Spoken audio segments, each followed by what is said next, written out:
bonjour à toutes et à tous. Merci d'être présents cet après-midi pour cette table ronde introductive du World Impact Summit. Donc pour une table ronde, on va évoquer les relations entre les responsables politiques et la société civile pris au sens large, les associations, les collectifs, mais aussi les entreprises. Donc on n'est pas dans la définition d'Habermas, on met les entreprises dedans.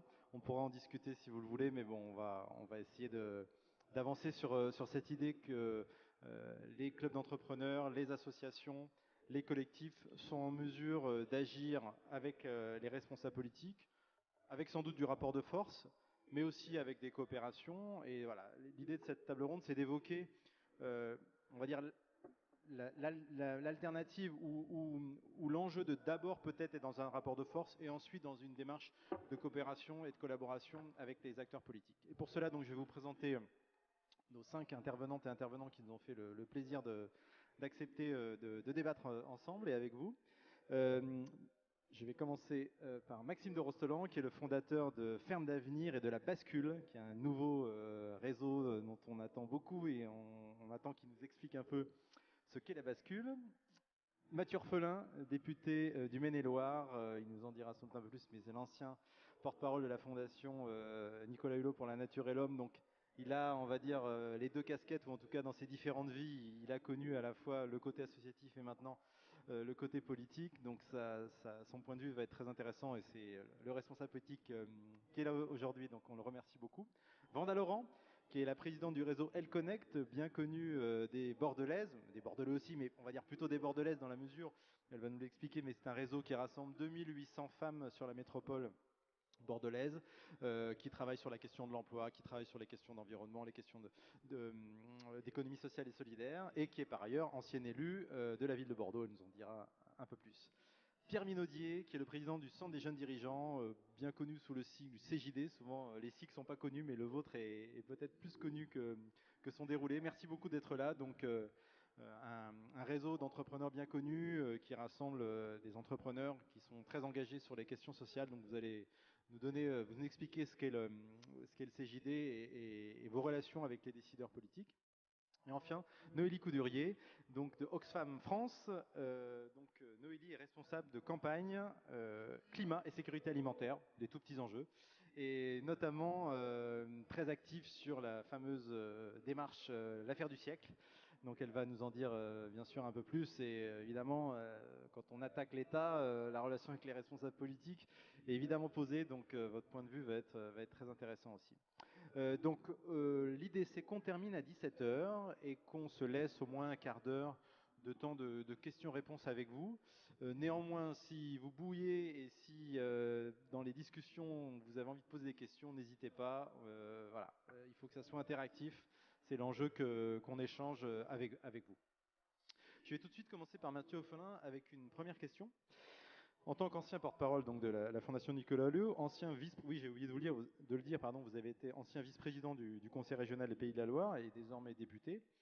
Comment vous percevez la nature des relations entre les responsables politiques et la société civile sur les enjeux de transition écologique et sociale? Une vaste question. Bonjour, et effectivement c'est une vaste question. Je vais me contenter de vous donner quelques impressions sur ce sujet-là, des relations entre les politiques, la fabrique de la loi par les parlementaires et la société civile. Moi, ça fait que 2 ans que je suis élu et il reste 3 années à faire, mais je crois que la connaissance, elle est dans la société civile. Il ne faut pas avoir peur quand on est un homme ou une femme politique. Il y a ma collègue Yolaine de Courson, qui est députée également, qui est là et je la salue. Il ne faut pas avoir peur d'assumer ça, d'assumer que les solutions, ce ne sont pas les hommes et les femmes politiques qui les ont. Souvent, un certain nombre de responsables politiques sont dans cette logique-là, de se dire, moi je vais arriver avec mes idées nouvelles que personne n'aura jamais eues avant nous. Mais ça ne marche pas comme ça en réalité. S'il y avait des idées géniales qui s'imposaient, évidemment qu'elles auraient été depuis longtemps appliquées. Et moi, je crois qu'il faut assumer ce ce positionnement-là, de dire ce ne sont pas les politiques qui ont les solutions, ce sont collectivement les acteurs de la société civile. Et une fois qu'on a assumé ça, je trouve que ça redonne encore plus de force et de poids à la décision politique. Parce que du coup, ça réinstalle une nouvelle relation aux forces vives de la nation et ça légitimera d'autant plus ce qui sera ensuite décidé. Alors, évidemment, dit comme ça, c'est simple, mais en fait, dans la réalité, ça se percute avec le fait qu'un certain nombre d'acteurs de la société civile, au sens large, se battent souvent plus pour des intérêts personnels que pour des intérêts ou des intérêts privés que pour des intérêts collectifs. Et l'intérêt collectif, ça ne peut pas être la somme de tous les intérêts privés. Et donc, il faut, quand on échange dans la société civile avec des représentants d'intérêts privés, et il faut le faire, il vaut mieux rencontrer les lobbies, comme on dit. Moi, j'étais lobbyiste pour la planète, ça ne me gêne absolument pas d'utiliser ce terme de lobby. Quand on rencontre les lobbies d'intérêts privés, il faut que tout ça se fasse dans la bonne transparence. On y reviendra peut-être. Voilà. Mais en tout cas, je crois qu'effectivement, c'est important de travailler avec tous les acteurs, y compris ceux qui représentent les intérêts privés, parce que vaut mieux ça que de faire la loi tout seul dans son bureau. Parce que ce qu'on entend le plus en campagne électorale, pour ceux qui en ont fait ou ceux qui voudront en faire, c'est mais la loi, c'est pas du tout adapté à la réalité de ce qu'on vit. Quand pendant la campagne, j'ai été au CJD dans le Maine-et-Loire, le principal message, c'était là, c'était arrêter de nous faire des lois qui correspondent en rien à la réalité de ce qu'on vit sur le terrain. Donc, il faut assumer toutes ces relations-là. Il faut assumer d'aller chercher les solutions dans la société civile, et je finirai cette introduction là-dessus. Mais pas comme les solutions portées par les uns, enfin la solution portée par l'acteur A, puis la solution portée par l'acteur B, etc., etc. Et encore aujourd'hui, peut-être dans nos relations à l'Assemblée nationale avec la société civile, on est trop dans ce séquençage-là. Je crois qu'il faut aller chercher les solutions portées collectivement. Aujourd'hui, sur une loi, quand on va faire les auditions avant une loi, vous allez écouter le plus souvent d'abord les représentants des syndicats, ensuite des représentants des organisations patronales, puis les ONG dans un troisième temps, etc. Je crois qu'il faut qu'on arrive là aussi à essayer de créer, pas toujours du consensus, parce qu'il y a beaucoup de choix politiques qui ne viennent pas du consensus, mais d'aller chercher ce qui est déjà, ces solutions déjà partagées entre les acteurs dans la société civile. Par exemple, le pacte porté par 20 organisations, pacte pour l'écologique et solidaire, je ne sais plus exactement son nom, mais le pacte Hulot-Berger. CFDT notamment. Voilà, là, il y a une vingtaine d'associations, de syndicats, d'organisations diverses là-dedans. Là, il y a par exemple 66 propositions portées par la société civile qui font, je pense, un vrai projet politique qui est aujourd'hui pas encore porté sur cette phase-là. Donc, en gros, inverser cette relation entre les politiques et la société civile, aller chercher les solutions dans la société civile, et je crois que ça renforce le politique, parce que du coup, les choix seront encore plus forts. Et là, on sort d'une période qui était difficile pour la France, aussi pour tout un tas de raisons qui viennent de loin, etc., mais aussi parce que je crois que dans les derniers mois, on aurait pu mieux travailler, plus travailler avec les acteurs de la société civile, forces organisées et citoyens. Merci beaucoup. Il y a quelques jours, il y a un de vos collègues, Sylvain Wasserman, qui est député, qui a organisé un colloque, je pense qu'il va faire date sur le lobbying. C'était à l'Assemblée nationale, ça a duré 2 jours.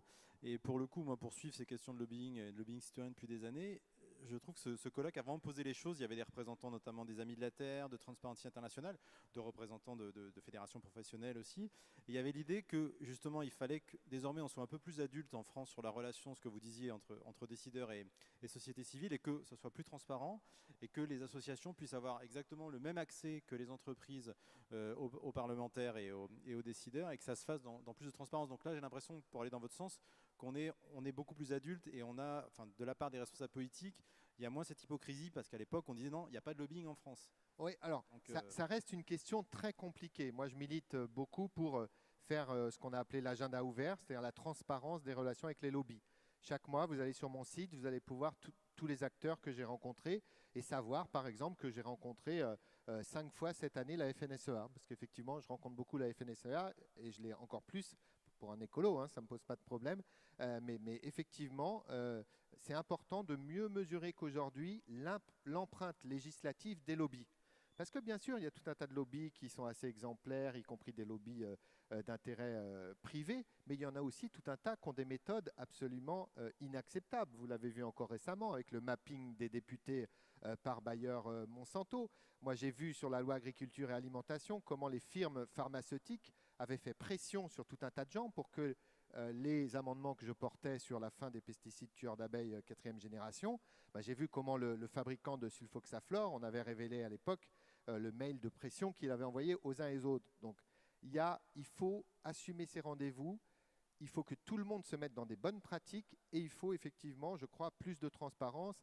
Et pour l'instant, les mentalités en France ne sont pas encore prêtes à ce que chaque mois, chaque député doive fournir cette liste-là. Vous avez vu que le vote venait d'être voté au Parlement européen, puisqu'on est en pleine élection européenne. Juste a été un dernier vote de la mandature précédente. C'est un vote qui a été très compliqué, hein. Ça s'est joué à 4 voix près sur la transparence de l'agenda. Ça s'est vraiment joué au dernier moment, tant mieux. En France, de toute évidence, on n'en est pas encore là, donc on va relancer une dynamique à la rentrée sous une base volontaire avec une vingtaine ou une trentaine de collègues. Mais je crois que de toute façon, l'avenir est dans cette transparence. Et puisque vous faites référence à effectivement ces 24 heures du lobbying organisé par le collègue Wasserman à l'Assemblée, qui était vraiment effectivement un bon moment pour changer de perception sur ces relations politiques-lobby. D'ailleurs, je fais une micro-parenthèse. Vous avez vu dans le grand débat, cette question de moins de poids des lobbies sur les élus, c'est une des questions qui est ressortie le plus en tête des propositions des citoyens sur l'axe démocratie. Tout le monde imaginait voir le référendum d'initiative populaire, des thèmes comme ça arriver en haut. Pas du tout. Le premier thème, c'est réduire l'influence des lobbies sur les politiques. C'est assez surprenant, mais en tout cas, c'est comme ça. Je crois que plus on va aller vers la transparence là-dessus, plus on va aller vers effectivement de la confiance retrouvée, parce que jamais la confiance des Français elle a été si dégradée par rapport aux élus locaux. Dernier mot, ce jour-là, j'ai entendu certaines associations de lobby dire « nous faisons la co-construction de la loi ». Eh bien non, moi je ne suis pas d'accord avec ça. Ce sont les parlementaires qui font tout seuls la loi. Par contre, avant ça, ils ont mieux qu'aujourd'hui travaillé avec la société civile. Mais il n'y a pas de co-construction de la loi entre les parlementaires et les lobbies. Ça, ce sera un des points des prochaines. Je réfute complètement cette nouvelle approche que certains ont essayé de nous le vendre à ce colloque-là.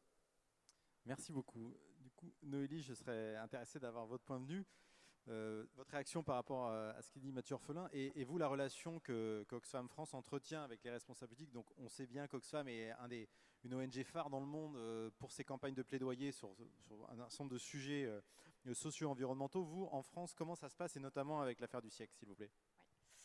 Alors, moi, je vais distinguer le travail, on va dire, quotidien qu'on fait et effectivement celui qu'on est en train de mener sur l'affaire du siècle, parce qu'à mon sens, il y a deux approches assez différentes. Alors, je rejoins Mathieu Orphelin sur les aspects de transparence, d'écoute, parce qu'effectivement, c'est dans le dialogue qu'on peut faire avancer les choses et c'est là-dessus qu'on travaille au quotidien. Alors, notre travail de plaidoyer, il s'articule, il y a deux facettes différentes. La première, c'est vraiment ce travail justement qu'on mène avec le monde politique, où Oxfam, au même titre que bien d'autres ONG, est consulté en amont de l'écriture de certains textes, du fait de l'expertise qu'on peut avoir sur différents domaines que sont la sécurité alimentaire, le climat, justice fiscale et les inégalités, par exemple. Voilà. Donc, et ça, c'est vraiment le cœur de notre travail. Peut-être si vous pouvez rappeler en 2 minutes, peut-être tout le monde ne connaît pas forcément Oxfam, en gros l'historique et votre présence dans le monde. D'accord. Alors Oxfam, en tout cas Oxfam France, fait partie d'une confédération. Nous sommes présents dans 90 pays et on milite pour la lutte contre les inégalités et contre la pauvreté. Voilà. Donc c'est vrai qu'on a une action en France avec un plaidoyer qui est mené auprès des institutions politiques françaises, mais pas seulement, on le fait au profit des populations dites du Sud, essentiellement. Voilà, donc c'est vrai que le travail de plaidoyer principal qu'on va mener, c'est en tant qu'ONG, participer à toutes les réunions préparatoires à certains textes où on va avoir une expertise à proposer.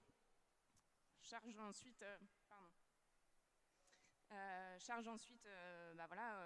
aux députés notamment d'entendre ce qu'on a à proposer. Donc voilà, c'est une co-construction. Je sais que vous disiez tout à l'heure que c'était pas une co-construction, mais en tout cas pour nous, c'est vraiment comme ça qu'on le perçoit. Et après, le deuxième aspect du travail de plaidoyer, ben, c'est justement quand ce dialogue-là est rompu, ou en tout cas quand les mesures qu'on obtient nous paraissent insatisfaisantes. Et là, c'est effectivement un rapport de force qui va se mettre en place. Donc ça va être, on va partir d'un constat, donc de quelque chose qui nous semble insatisfaisant. Donc on va se documenter, on va faire un important travail de recherche, travail qu'on va soumettre bien évidemment aux politiques, mais puisque ça arrive aussi qu'ils soient sourds à nos constats, et ben dans ce cas-là, on va se mettre en place un travail de campagne, c'est-à-dire d'interpellation de la société civile, pour lui porter à la connaissance ce sujet et faire en sorte que la société se mobilise et réagisse. Voilà, donc pour moi, c'est vraiment deux aspects à distinguer de ce travail de plaidoyer. Et selon vous, vous me direz, c'est difficile de généraliser, mais quel est le plus efficace? C'est la co-construction ou c'est au contraire le rapport de force? L'affaire du siècle a démontré que la co-construction n'avait pas fonctionné, malheureusement, puisque les alertes, en tout cas, on les a activées depuis bien longtemps déjà, et si le travail de plaidoyer avait été fructueux, on n'en serait pas là aujourd'hui. Donc, sur certains sujets, ça fonctionne assez bien. On a des petites avancées, effectivement, et il y a aussi des grands reculs, et donc c'est notre rôle de vigie, en fait, de la société civile et du monde politique. Voilà. Je réponds sur votre question concernant l'affaire du siècle, donc c'est un petit peu différent, puisque je ne sais pas si certains d'entre vous ont suivi. Oui, rappelez ce que c'est. Donc c'est une action en justice qui a été menée par 4 ONG françaises, donc la Fondation Nicolas Hulot pour la nature et l'homme, Greenpeace France, Notre Affaire à tous et donc Oxfam, pour faire reconnaître par le juge administratif l'inaction de l'État français en matière de lutte contre les changements climatiques. Et donc c'est une action en justice, effectivement, donc ça a pu choquer quelques-uns qui nous ont dit c'est pas par les tribunaux que se fera la victoire sur le climat et que se feront les principales avancées. On est d'accord, malheureusement, c'est un peu l'unique levier qui nous restait, puisque le travail de plaidoyer amont a déjà été effectué, puisque les interpellations de la société civile sont nombreuses. On a vu tout un tas de marches encore se dérouler à l'automne dernier. Il y a un mouvement, pas uniquement français d'ailleurs, mais qui dépasse largement nos frontières. Et pour autant, le constat, on le connaît, c'est celui qu'ont fait encore les experts du GIEC en octobre dernier. Voilà, on va droit dans le mur et il faut réagir sans attendre. Donc effectivement, on a tapé du poing un petit peu avec l'affaire du siècle en saisissant le juge administratif, ce qui ne veut pas dire, dans le même temps, qu'il n'y a pas un travail politique qui continue, puisque effectivement, il y a un dialogue qui s'est enclenché donc, à partir de décembre, quand on a fait connaître, donc qu'on a lancé officiellement l'affaire du siècle. L'État avait 2 mois pour nous répondre. Il nous a répondu in extremis dans les derniers jours qui lui restaient et via des opérations de communication un petit peu déplorables. Enfin, en tout cas, on a trouvé qu'elle n'était pas à la hauteur de l'urgence climatique et sociale. Voilà, et donc il y a un dialogue qui n'est pas rompu, mais effectivement, le travail se mène en parallèle. D'un côté, le travail juridique, et de l'autre, un travail politique et de mobilisation. Et comment vous voyez justement l'évolution, ce qu'on disait un peu tout à l'heure avec Mathieu Orphelin, l'évolution des relations avec les pouvoirs publics, enfin avec les responsables politiques, en particulier les parlementaires? Est-ce qu'ils sont plus ouverts justement à des acteurs comme vous? Est-ce que ça évolue? Parce que pendant de nombreuses années, on est un peu dans la loi Le Chapelier. En gros, il n'y a pas d'intermédiaire entre le peuple et ses représentants. Les corps intermédiaires, à part les syndicats ou les syndicats professionnels, les associations, on ne leur parle pas vraiment. Ça a beaucoup changé depuis 10-15 ans, mais est-ce que vous le constatez? Est-ce que vous trouvez qu'on est dans une relation justement beaucoup plus adulte et constructive quand même s'il y a du rapport de force? Le mouvement qui s'est instauré, en tout cas à l'automne, avec le mouvement des Gilets jaunes, avec le lancement de l'affaire du siècle, démontre qu'il y a quand même une défiance vis-à-vis du politique et une importante revendication d'équité. Et si on peut saluer ces mouvements pour ce qu'ils peuvent représenter en termes de démocratie citoyenne et de prise de parole de la part des citoyens, ça démontre aussi que le dialogue est rompu et qu'il y a une profonde exaspération et qu'il y a des attentes qui ne sont pas satisfaites. C'est un peu pareil pour les ONG qui mènent leur travail au quotidien et qui, comme je vous le disais tout à l'heure, il y a du travail qualitatif qui est mené auprès de certains députés et heureusement qu'ils sont très sensibles à ce qu'on peut apporter comme matière aussi, puisqu'on a une connaissance du terrain également. Et en revanche, avec d'autres, c'est beaucoup plus compliqué. Donc ça va vraiment dépendre des sujets sur lesquels nous sommes amenés à co-travailler. Voilà. Merci beaucoup. Je vais passer la parole à Maxime. Plutôt, je vais lui poser une question. Toi, tu es un activiste désormais. Tu as mené beaucoup de projets, notamment en Ferme d'Avenir. Tu as été dans des rôles. Tu vas nous raconter un peu ce que tu as fait. Et là, tu lances la bascule.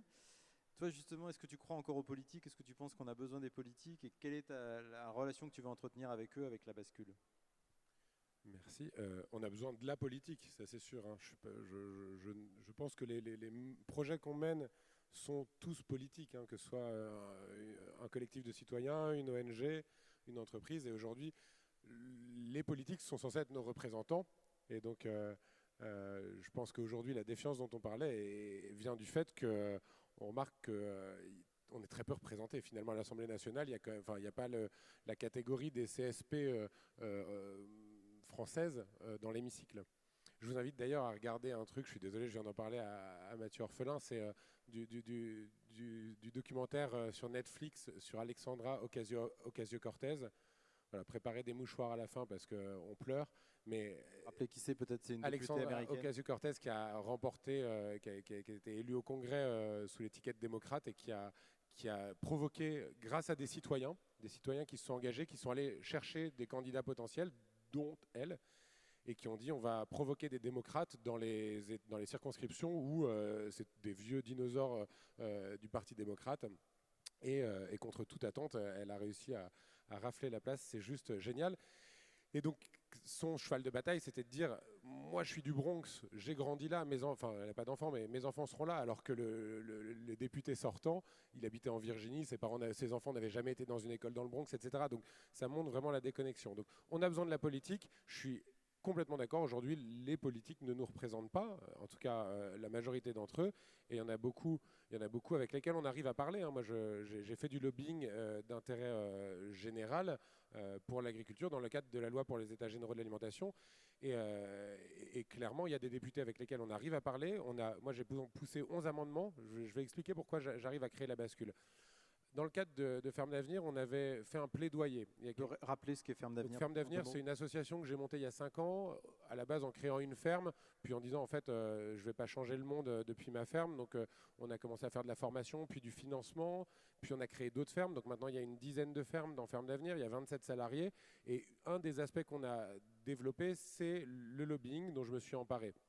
Et donc, on avait fait un plaidoyer, juste pour vous donner une idée, le genre de chiffres qu'il est nécessaire d'avoir en tête pour prendre des décisions. Le PIB de l'agriculture en France, la richesse produite par l'agriculture française, c'est 60 milliards d'euros. Le coût de la dépollution de l'eau directement imputable à l'agriculture chimique, si on dépolluait, parce qu'en fait on ne le fait pas, c'est dans les nappes, ça ne se voit pas et ça coûte trop cher, le coût de la dépollution de l'eau, ce serait 60 milliards d'euros. On produit pour 60 milliards d'euros, on pollue pour 60 milliards d'euros. Autrement dit, si on voulait ne serait-ce qu'intégrer ce coût-là dans le prix de l'alimentation, il faudrait doubler le prix de l'alimentation.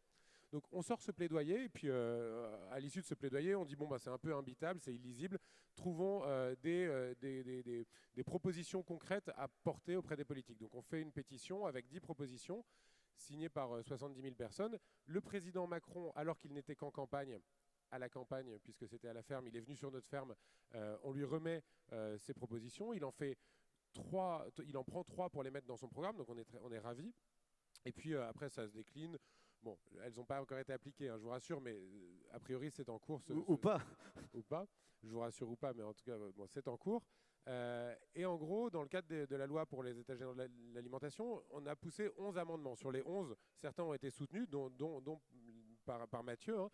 Donc il y en a un qui est passé pour le paiement pour services écosystémiques. Et là je fais super, je sable le champagne, je fais putain, baptême du feu, j'arrive à passer un amendement sur le paiement pour services écosystémiques. Typiquement, c'est ce dont je vous parlais sur l'eau. C'est-à-dire il y a des agriculteurs qui polluent l'eau et donc qui imposent en gros des dépenses publiques par leurs pratiques, et d'autres qui décident de faire des pratiques différemment et qui ne sont pas rémunérés pour ça. Nous, on dit il faut rémunérer ces services écosystémiques rendus.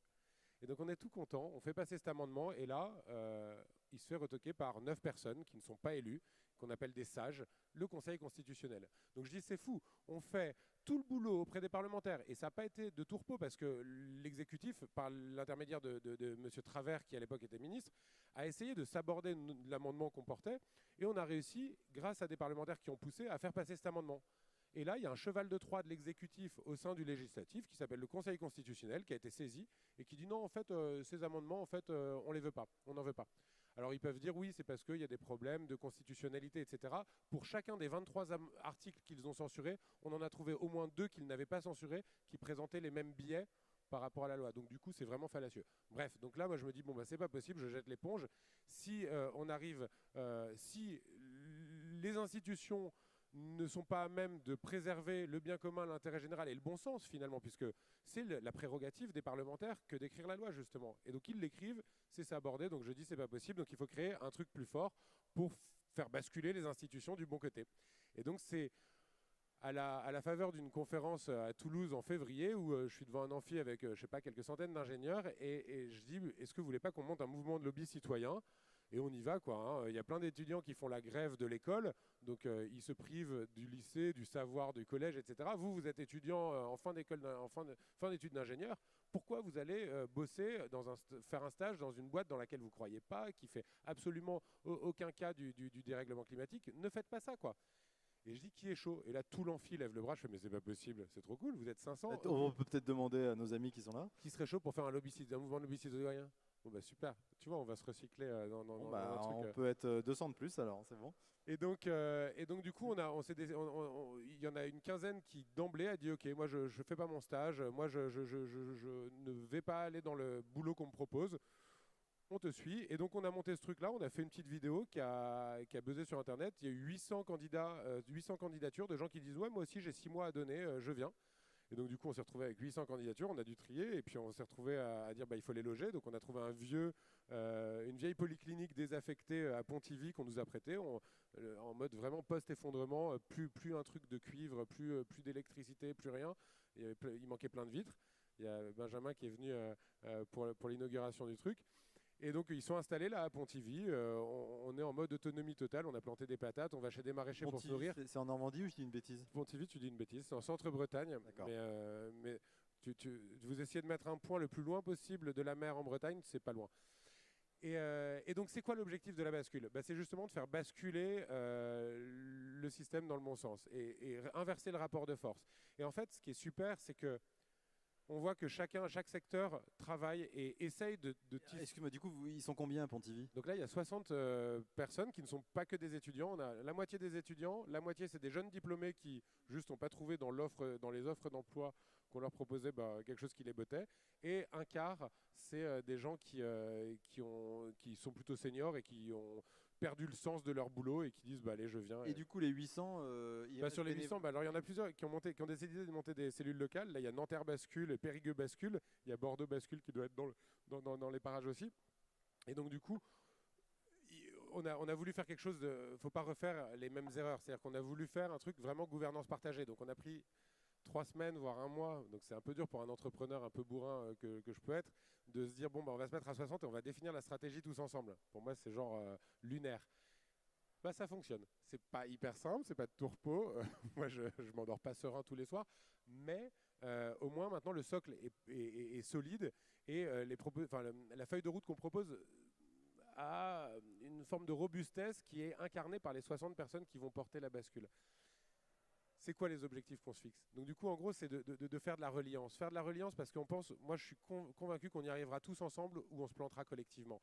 Et tous ensemble, ça veut dire des organisations qui ont une compétence, que ce soit Oxfam, que ce soit, vous regardez même la Confédération Paysanne, ou toutes ces organisations qui sont sur un secteur donné et qui essayent de tisser des liens, mais qui sont mises un peu de côté parce qu'elles sont soit trop alternatives, extrémistes, radicales, etc., mais qui néanmoins sont nécessaires, hein, parce que s'il n'y avait pas l'affaire du siècle, il y aurait pas, on n'aurait pas eu toute cette ouverture médiatique et cette prise de conscience collective. Les entreprises, on ne fera rien sur les entreprises.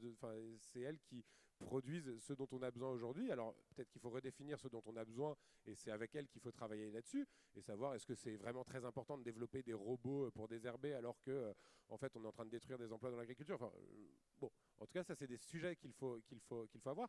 Les citoyens, on le voit aussi, et les élus. Et donc en fait l'idée c'est de faire de la reliance entre tous ces acteurs et essayer de trouver des dénominateurs communs. L'intérêt général n'est pas la somme des intérêts particuliers, mais c'est au moins c'est le dénominateur commun de tous ces intérêts particuliers. Et donc concrètement, qu'est-ce que ça va être la bascule? La bascule, il y a 3 types d'actions. Il y a de la mobilisation. Donc nous, une association. Alors c'est une association qui a 2 lignes rouges que je tiens à préciser. La première, c'est qu'on n'est pas un parti et on ne sera jamais un parti. Et à ce titre, on ne donnera jamais de consigne de vote. Deuxième ligne rouge, on ne recrée aucun projet qui existe déjà. On va plutôt pousser des projets qui existent et qui peinent à péter leur plafond de verre et à changer d'échelle. Et donc du coup, on a 3 types de projets. Des projets de mobilisation, donc là l'idée c'est de muscler les marches pour le climat, les grèves, l'affaire du siècle, etc. C'est d'essayer de mobiliser de plus en plus et en fait on est une banque de temps puisque nous c'est des bénévoles, des volontaires qui ont du temps et qui se mettent au service des projets qu'ils trouvent kiffants, donc ils vont là-dessus. Donc des projets de mobilisation, des projets politiques. Et là, c'est intéressant parce qu'en gros, c'est l'histoire de l'Assemblée citoyenne. Et là, on voit typiquement comment on arrive à être au milieu des forces en présence. Donc, on était hier avec Noélie à une réunion des Gilets citoyens. Donc, c'est une initiative portée par Cyril Dion et Priscilla Ludowski qui ont poussé à l'oreille du président cette idée de convention citoyenne. Vous avez entendu, c'est 150 citoyens tirés au sort pour travailler sur la transition écologique. Et bien, en fait, ça, c'est un des projets qu'on pousse, l'Assemblée citoyenne. On pousse aussi le projet des municipales. Il y a 17 000 maires qui ne se représentent pas l'année prochaine. Encore une fois, nous ne sommes pas un parti. En revanche, on est convaincus qu'il faut qu'il y ait des listes de citoyens qui émergent. Il y a 6 ans, il y a des mandatures de 6 ans. Il faut absolument, il y a une OPA à faire sur les mairies et c'est l'échelle la plus pertinente pour que des citoyens s'emparent de la politique. Donc il faut faire des formations. Nous, on ne parle pas de contenu, on parle juste de la formation. Qu'est-ce que c'est qu'être élu? Comment on monte une campagne? Comment on crée un collectif, etc. Donc on va pousser aussi des projets de lobbying citoyen, donc purement législatif. On va pousser quelque chose avec les nouveaux récits. Il faut raconter, il faut fabriquer des nouveaux récits, il faut créer une nouvelle culture populaire qui soit autre chose que... je suis désolé pour l'organisation d'ici, mais regardez la gabegie énergétique de ça. Je suis sûr qu'on peut se raconter autre chose. Je suis sûr qu'on peut se retrouver dans un endroit, désolé pour les organisateurs, merci de m'avoir invité, mais clairement, il y a une débauche d'énergie énorme. Est-ce qu'on a besoin de ça? Je ne sais pas. Je pense que demain, en tout cas dans 30 ans, si la Terre continue d'exister, ce ne sera pas forcément ça. On m'avait dit que ce serait facile de se faire applaudir si on bâche, si on casse du sucre sur les... Non mais voilà, en gros, donc fabrique des récits. On va aussi, et donc ça c'est le mot de la fin, on va faire pour lancer toute cette dynamique et annoncer une feuille de route. L'idée c'est que on est de plus en plus, on est de plus en plus partout, ça dépasse les frontières. Et clairement, la pression, je ne sais pas si vous avez vu ce que Extinction Rebellion a fait à Londres, mais bloquer Londres pendant 2 semaines, au début, c'est 90% de gens qui sont vénères de ne pas pouvoir passer le pont ou de ne pas pouvoir aller au boulot. Au bout de 15 jours, parce que c'est de la non-violence, que c'est de l'amour, de la vie qu'ils sont en train de témoigner, et bien en fait, ils ont renversé, et 80% des Anglais, finalement, ont été favorables à Extinction Rebellion. Et ils ont fait un grand pique-nique le samedi qui a suivi pour dire venez, désolé de vous avoir embêté, mais c'était quand même nécessaire. Maintenant, l'urgence climatique est inscrite dans la Constitution. Donc, enfin, je ne sais pas si c'est dans la Constitution ou pas, mais bref. Donc, Extinction Rebellion fait énormément de choses. Comment est-ce qu'on fait pour s'organiser? Eh bien, on va proposer fin août de faire un grand rassemblement qu'on appelle l'an zéro. L'an zéro, et donc on va avoir des formations à la désobéissance civile, des formations au lobbying citoyen, des formations à l'entrepreneuriat de rupture, voilà, et en gros, il y a une belle affiche musicale aussi, et donc du coup, voilà, on va faire plein de choses, et il a quand même fallu 1 mois pour poser la gouvernance, poser toute la question du chemin qui est important, parce qu'il ne faut pas être trop yin et pas assez yang, enfin, ou le contraire, peu importe, il faut être un peu des deux. Et donc du coup, la bascule, c'est quelque chose qui est en devenir. Et moi, je le fais en étant au chômage. S'il y en a qui arrivent à négocier une rupture conventionnelle, venez, on est vachement bien là-bas. Donc l'idée, c'est qu'on peut adhérer localement ou nationalement. C'est des groupes. Bon, on peut créer des bascules locales. Et donc l'idée, c'est les bascules locales sont souveraines. Benjamin décide, ou Guillaume, Marie, non, ouais, Marianne, Vous êtes trop nombreux déjà, et ils ne peuvent pas connaître. Ils font ce qu'ils veulent, en fonction de leur territoire. Soit ils ont des choses à revendiquer localement, soit ils ont des choses à faire et à organiser, soit ils ont envie de réunir plusieurs forces en présence. Encore une fois, on ne sait pas où on va. On sait juste que si on continue comme ça, on va dans le mur. Donc ça ne marche pas, et donc on essaye d'inventer autre chose, et je pense qu'on tient quelque chose de plus en plus solide et de plus en plus dans l'air du temps, quoi. Et un des gros enjeux, c'est de dépasser les clivages de chapelle, que ce soit sectoriel, c'est-à-dire qu'on est vraiment tous en silo, les entreprises, les assos, puis une fois au sein des assos, tu as les assos qui font du social, ceux qui font de l'écologie, mais finalement on parle de la même chose, quoi. Enfin, honnêtement, il y a une convergence à opérer maintenant, parce que ceux des politiques qui ne nous représentent pas arrivent à être là et à rester là, parce qu'ils sont très bien organisés. Et en fait, ça les fait marrer de voir Ferme d'Avenir et la Confédération Paysanne qui s'écharpent sur des détails. Ils se regardent et ils disent, putain, de toute manière, ils n'arrivent même pas à s'organiser entre eux. Ils vont jamais nous embêter. Bah là, nous, on va commencer à les embêter, soit en les attaquant en justice, soit en bloquant des villes, soit en se mettant avec des entreprises qui inventent. Enfin, moi, je suis intervenu récemment dans un truc qui s'appelait Rupture au Sable d'Olonne, où il y avait le CJD qui était représenté, je crois, mais il y a énormément d'entreprises qui sont sur cette question de rupture. J'ai vu des t-shirts Phoenix, là, où ils commencent à dire, mais en fait, c'est débile, il y a du business à faire sur le gaspillage. Bah, faisons-le. Tout. Merci beaucoup. C'est une super perche pour Pierre Minaudier. Donc vous, Pierre, vous présidez donc un réseau de chefs d'entreprise. D'abord, peut-être une réaction sur le projet enfin c'est plus qu'un projet, mais la bascule présentée par Maxime. Et vous, les relations que vous entretenez avec les responsables politiques, comment vous êtes perçu par rapport à des fédérations professionnelles ou au MEDEF ou à CPME? Déjà, merci pour cette invitation. Déjà, je vais présenter le CJD pour que tout le monde le connaisse. Donc, le CJD, c'est le Centre des jeunes dirigeants. C'est un réseau d'entrepreneurs qui existe en France, mais aussi à l'international, puisqu'on est représenté dans 16 pays. Et on a 5500 adhérents dans ce réseau-là. Donc, c'est quand même un réseau très important d'entrepreneurs.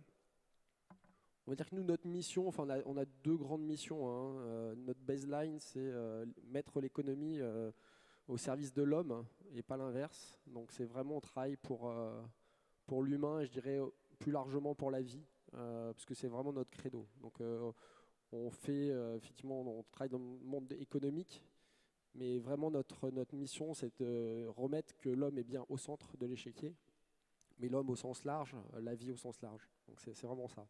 Et notre deuxième mission, c'est d'accompagner, on va dire de former, on parlait de formation tout à l'heure, de former le plus de dirigeants qui ont ces valeurs-là et qui veulent finalement contribuer avec des entreprises, on va dire, à contribution, ce que j'appellerais des entreprises à contribution.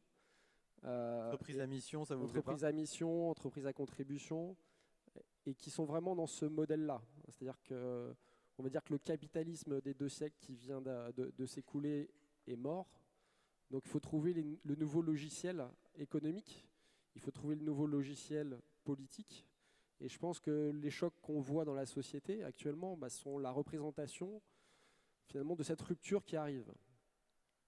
Et honnêtement, il y a urgence. Enfin, nous, les entrepreneurs, on est les premiers à dire il y a urgence. Donc c'est pas que les activistes et c'est pas que les politiques, ou peut-être que les politiques devraient peut-être dire qu'il y a plus urgence. Certains le font. Mais en tout cas, si on parle des relations avec les ONG, on n'est pas, nous, pour le combat. Mais par contre, on sait que si on ne fait rien d'ici 10 ans, 20 ans, ça ira très mal. Et nous, un de nos piliers, c'est développer pour pérenniser. C'est une de nos maximes. Mais pour pérenniser, il ne faut pas mettre tout ça en danger. Et je pense qu'on est... Là, vraiment, on merde en ce moment. Hein. Quand on voit ce qui se passe sur la planète, on ne peut pas ne pas réagir. C'est impossible. Et je pense que tous les gens qui sont là ils sont concernés. Donc on prêche des convaincus. Mais en tout cas, nous, notre job en tant qu'entrepreneur, c'est de dire si on développe pour casser quelque chose et pour ne pas contribuer à régénérer ce qu'on a cassé dans le passé, on est à côté de la plaque. Hein. Parce que sinon on ne le fait pas, qui c'est qui va le faire? Il y a les ONG avec leurs moyens, etc. Et donc là, c'est tous les acteurs de la société qui doivent se mettre, effectivement, qui doivent changer de logiciel.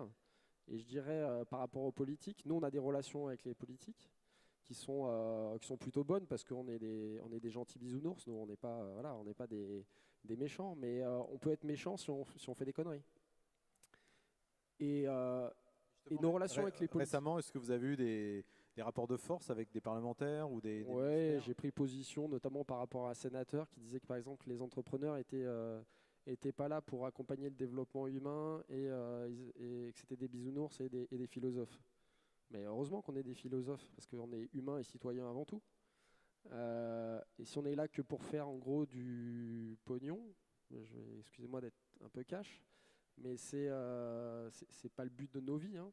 Nous on a des projets et je pense que les entrepreneurs, on va dire 90% des entrepreneurs français sont pas là à se dire comment je vais faire plus de profit. C'est pas ça l'enjeu, c'est comment je vais développer mon projet, comment je vais faire résonner ce que j'ai dans mon cœur et dans mes tripes et que je vais arriver à contribuer à ce que je dois contribuer pour la planète et la société. Et si on ne change pas ce logiciel-là, y compris au niveau politique, ça sera difficile. Parce que les politiques, ils ont quand même une responsabilité, c'est qu'ils sont aussi garants de cette nouvelle vision du monde. Nous, je pense que les acteurs comme de la société civile, ils doivent les aider à construire cette vision du monde. Mais il faut quand même qu'ils aient pris bien conscience que l'enjeu, c'est pas le PIB, quoi. Le PIB, c'est important, mais en gros, dans 20 ans, le PIB, on n'en parlera plus parce qu'on ne sera plus là, quoi. C'est à peu près l'échelle, hein, de ce qu'on se dit. Donc il faut vraiment, je pense, changer de logiciel au niveau politique pour qu'on puisse, à mon sens, co-construire et être aligné sur les enjeux. Et ça, je pense, c'est hyper important. Et des fois, je suis un peu déçu en tant que citoyen. Effectivement, je rejoins peut-être les ONG sur certains, ou les activistes sur certaines choses. Il faut qu'on soit vraiment aligné sur les enjeux. Et si on est aligné, on fera beaucoup de choses beaucoup plus rapidement. Et je pense avec beaucoup plus de force pour notre pays. Et au-delà du pays, il faudra aller bien au-delà. Donc voilà. Donc nous, après, qu'est-ce qu'on fait concrètement, hein, au CJD j'ai trouvé l'initiative du grand débat qui a été très controversée, quand même finalement une bonne initiative parce que ça a permis de mobiliser des énergies. Il fallait réagir à une crise, mais c'est pas un coup qu'il faut faire, c'est en continu. Il faut aller générer des idées. Donc nous, on s'est engagé dans ce grand débat. On a une chance au CJD, c'est qu'on a des outils d'intelligence collective. Donc on a à peu près 90 méthodes pour animer des collectifs. Donc on est des experts de ça, on sait très bien le faire. Donc on a invité effectivement des gens de la société civile, nos collaborateurs, des associations à participer à ces débats-là. Et on a généré plus d'une centaine d'idées. Donc nous, notre idée maintenant, c'est de dire, on a ce cheptel d'idées, mais on ne va pas s'arrêter là, parce que les idées générées, c'est bien, mais il faut les pratiquer. Est-ce que ça marche? Est-ce que ça ne marche pas? Parce qu'il y a des bonnes idées, mais il y a des mauvaises idées aussi. Et donc on s'est engagé dans le réseau à implémenter les 100 idées qu'on a générées dans nos entreprises.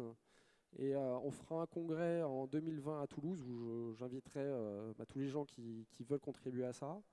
On va donner le résultat dans les entreprises opérationnellement de toutes ces idées qui sont sorties et dire voilà, ça marche, ça marche pas. Et si ça marche, allons pousser plus loin dans la société.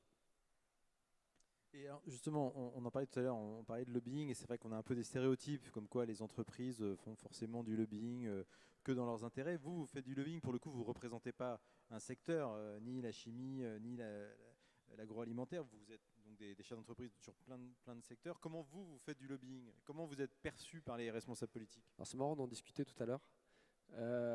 Moi, j'aime pas ce mot lobbying. J'aime le mot plaidoyer. Il a été utilisé sur la table ronde parce que c'est vraiment ça qu'on fait. On est intransigeant sur les valeurs qu'on porte et les idées qu'on porte. Et je pense que c'est important de faire la différence entre du plaidoyer et du lobbying. Le lobbying, c'est à des fins... il y a des lobbying d'intérêt général, mais je dirais que c'est plus du plaidoyer qu'on fait. Le lobbying, c'est à des fins, on va dire, commerciales ou d'intérêt. Et moi, j'ai envie de dire, si on fait du plaidoyer, là, on est en résonance, on est aligné. Et nous, au CJD, on n'a pas de fédération, on n'a pas de machin. On est complètement libre et indépendant, donc on dit ce qu'on veut, quoi. Et ça, je pense que c'est important quand tu es une association ou un réseau ou une ONG de se sentir libre de la parole. Et je pense qu'en France, on a encore cette chance, heureusement, d'être libre de parole. Mais si dans 10 ans, on ne fait rien, je peux vous dire qu'il il y a pas que l'écologie où il y a des soucis, c'est aussi la démocratie. Si on fait rien d'ici 3, 4 ans, 5, 10 ans, on n'aura peut-être plus la même liberté de parole qu'on a aujourd'hui. Et ça, c'est à mon sens encore, enfin c'est pas plus grave parce que la planète sera plus grave que la démocratie, mais ça arrive vite derrière. Merci beaucoup. Je donne la parole maintenant à Vanda Laurent. Donc, en tant que présidente d'un réseau féminin local, engagé sur les questions d'emploi et de société, est-ce que tu as le sentiment que les projets sociaux, environnementaux portés par les membres de L-Connect intéressent les responsables politiques? Bonjour à Sachant que tu as été élu auparavant. Oui. Bonjour à toutes et à tous. Alors, je ne sais plus qui, de Vanda Laurent, élue de 2008 à 2014 à la mairie de Bordeaux, ou de Vanda Laurent, présidente d'association, c'est les deux. Je dois parler au nom des deux, en fait. J'ai plusieurs casquettes. Pour répondre à ta question, Vincent, L-Connect, on l'a créé avec 8 femmes, hein, dont Alexandra qui est présente ici, dont je reparlerai plus tard parce qu'elle est cofondatrice et dirigeante d'une entreprise qui œuvre justement dans le changement dans les entreprises. L-Connect s'est construit de manière transversale et totalement appuyé sur l'intelligence collective, alors que j'étais présidente, ça c'est L-Connect, alors que j'étais élue à la mairie de Bordeaux. Donc vous voyez, j'ai été complètement schizophrène. Mais c'est possible. C'est possible parce qu'à un moment donné, j'ai réalisé que le rôle d'élu, c'était avant tout d'être facilitateur et accompagnateur et révélateur de talents sur le territoire. Donc en gros, l'élu, il n'a rien à dire. Il a juste à écouter ce qui se joue sur le territoire. En fait, il y a plein de solutions sur le territoire, mais pour ça, il faut faire preuve d'humilité et se dire qu'on ne sait pas tout.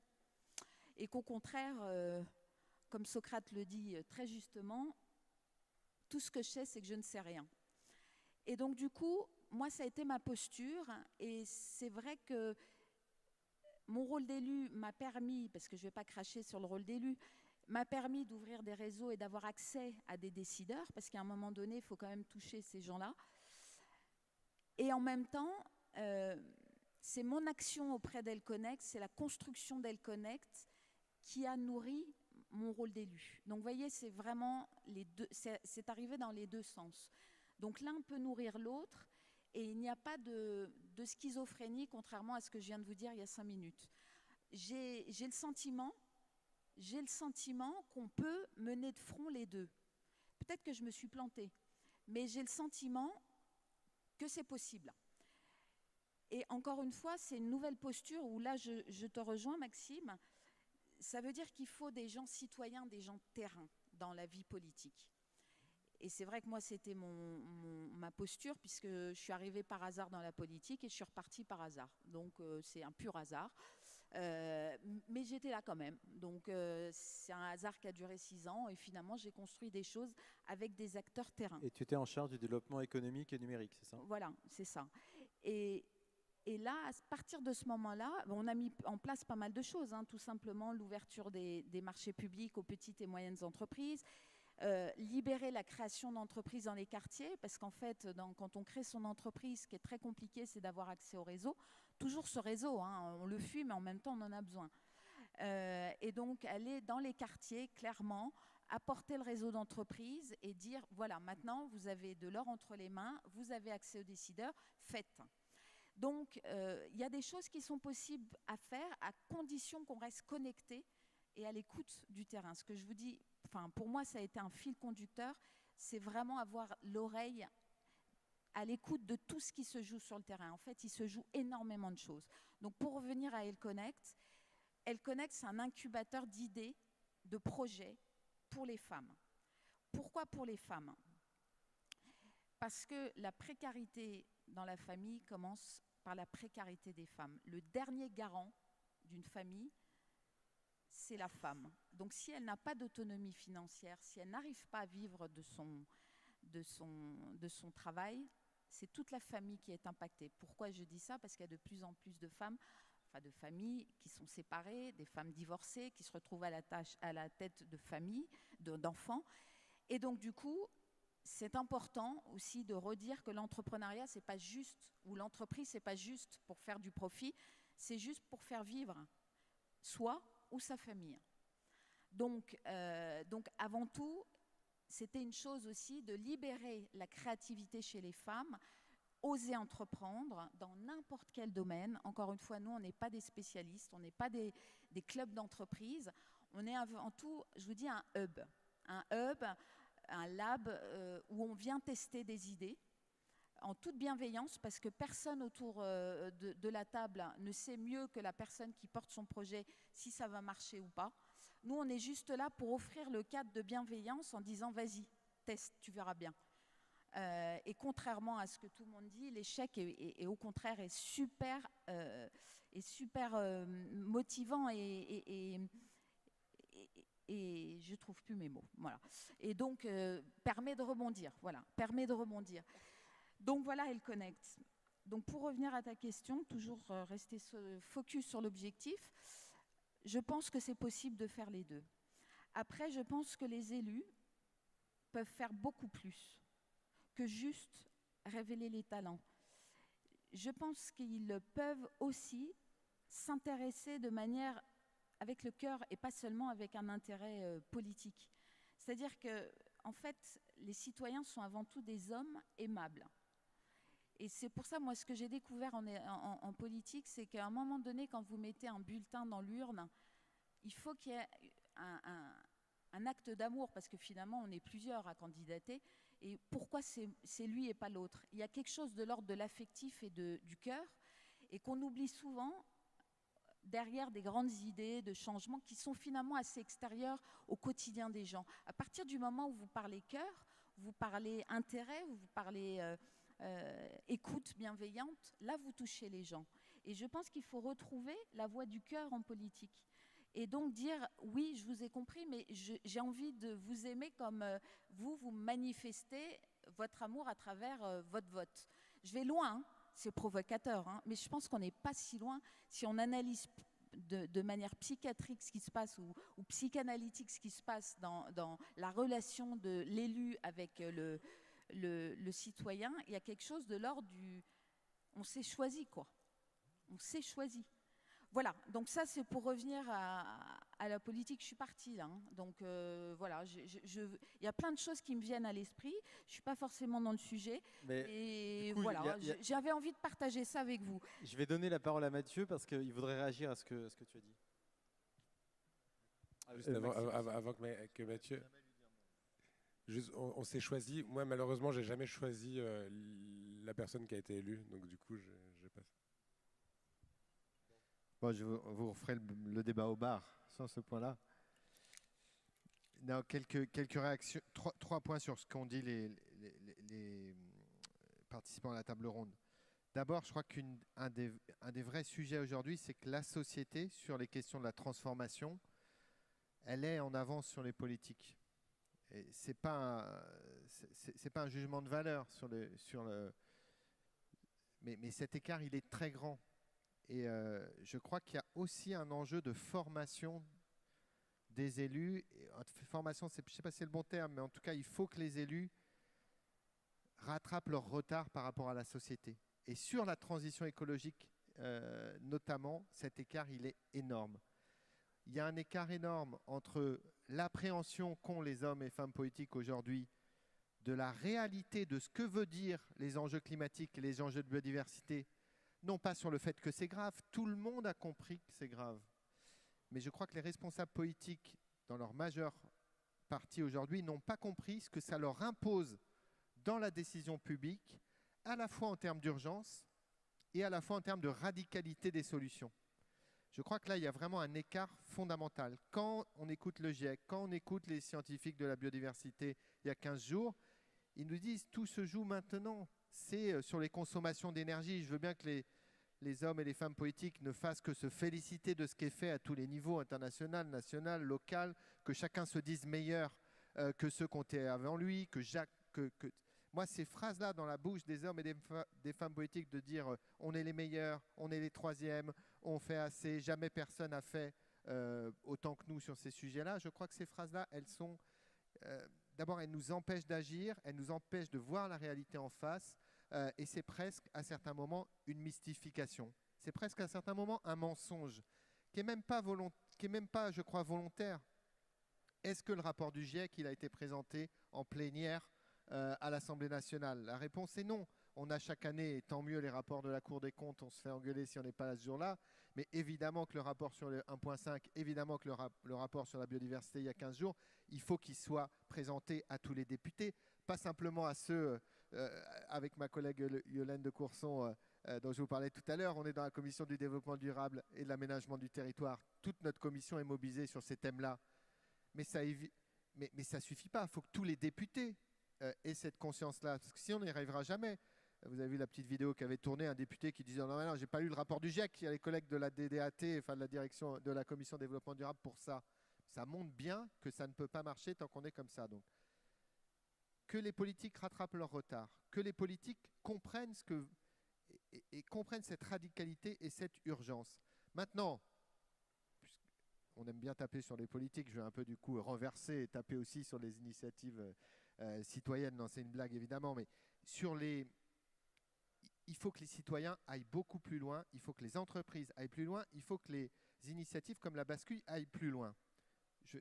L'affaire du siècle, c'était génial comme opération. Jamais personne n'aurait pu penser, les 4 ONG en premier qu'on lançait ça, et franchement, moi je trouve que c'est une opération absolument fabuleuse. Jamais personne n'aurait pu imaginer une mobilisation aussi importante. C'est 2 300 000. Aucune des 4 ONG n'avait ça en rêve. Mais si ça s'arrête là, c'est un coup d'épée dans l'eau. Il faut que pour ces 2 300 000 citoyens qui se sont mobilisés ensemble derrière l'affaire du siècle, dont les 9/10 ont moins de 30 ans, ou en tout cas une bonne partie, eh bien, moi je vous redis, et tout en vous remerciant de cette initiative-là, mais ça ne peut être que le premier pas d'une suite. Et vos 2 300 000 dans cette communauté collective qui s'est créée de façon incroyable, il faut que vous leur proposiez le deuxième pas, et il faut que ça devienne une de ces forces de lobbying citoyen qui va faire qu'effectivement les politiques soient obligés d'aller plus loin. Idem pour mes amis, mon ami de la bascule ici. Il faut aller au bout des choses. Bien sûr qu'il faut que la bascule soit ce lieu de création, d'innovation, de réinventer la société à partir des initiatives de terrain. Mais on a déjà eu le débat, mais en réentendant Maxime dire tout à l'heure, on n'est pas un parti politique, ok. Mais il faudra bien que ces projets-là viennent aussi dans le monde politique à un moment. Parce que les élections municipales, c'est dans 8 mois.